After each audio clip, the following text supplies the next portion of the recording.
Düşeli bitmez oldu dertlerim. Sevmez olaydım seni, nereden gördü gözlerim? Dayanmazdı çileler, taş olsaydı yerimde. Ziyan oldu gençliğim, yetmedi mi ettiğim? Dayanmazdı çileler, taş olsaydı yerimde. Ziyan oldu gençliğim, yetmedi mi ettiğin?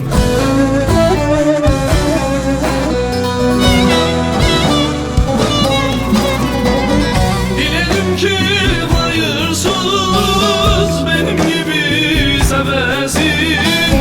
Senin yalan sevdana Mevlam muhtaç etmesin. Bana bunca ettin, sorulacak bilesin. Senin yalan sevdana iki mermi gömerim. Bana bunca ettin, sorulacak bilesin. Senin yalan sevdana iki şarjör gömerim.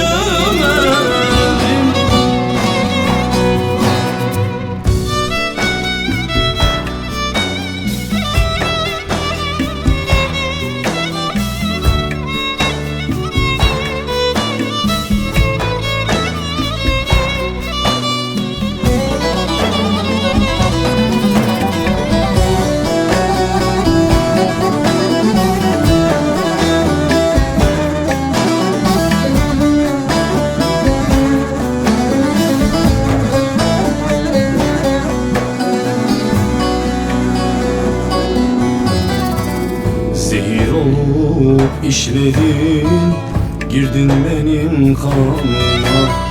Yalan dolu sözlerin yetti artık canıma. Ömrüm tükendi bitti, ziyan oldu elimde. Gözün aydın hayırsız, sebep oldun sonuma. Ömrüm tükendi bitti, ziyan oldu elimde. Gözün aydın hayırsız, sebep oldun sonuma.